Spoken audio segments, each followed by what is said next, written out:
Je te demanderai pas comment tu as appris ça. Tu diras bonjour à ton père. Merci Antoine, en tout cas. Non, c'est ok. Bah, c'est vrai qu'il y a toujours des trucs comme ça. Il y a un fantasme autour de ces sociétés secrètes, comme quoi elles détiendraient un secret particulier.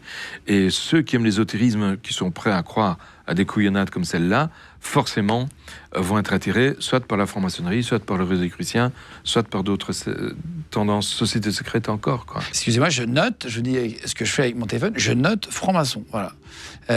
Franc-maçon, parce que je pense que c'est une bonne idée de recevoir un franc-maçon. Je vois que là, on te pose des questions et on se demande toujours des trucs, juste pour recevoir quelqu'un qui est franc-maçon, qui nous explique ce que c'est. Ouais. Peut-être aller dans un endroit, je sais pas comment dire, une loge.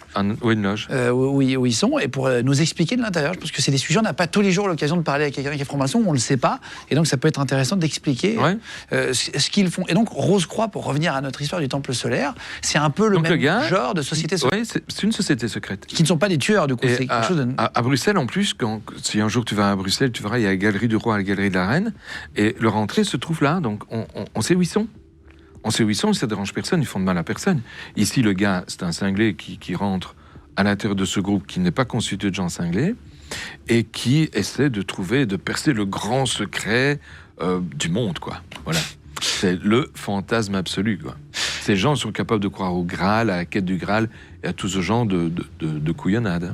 Mais parce que je crois qu'il y a un rituel où quand tu n'es pas franc-maçon, tu passes de ta vie de profane à ta vie de... Donc, c'est-à-dire... mais dans toutes ces sociétés secrètes, ne savent pas. Ce sont les sociétés initiatiques.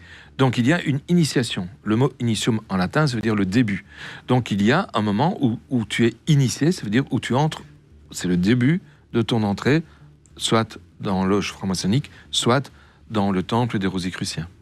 Alors, il y a on vous expliquait tout à l'heure que le Temple solaire, c'était une secte franco-belge, parce qu'il y a un médecin, un ancien médecin, qui s'appelle Luc Jouret. C'était quoi son rôle à lui ? C'était la tête de proue, c'est le personnage qu'on mettait en avant. Ouais, c'était un beau parleur, il séduisait, il a une belle gueule en plus. Hein. Il est beau gosse, il sait parler, donc il est capable de capter des gens.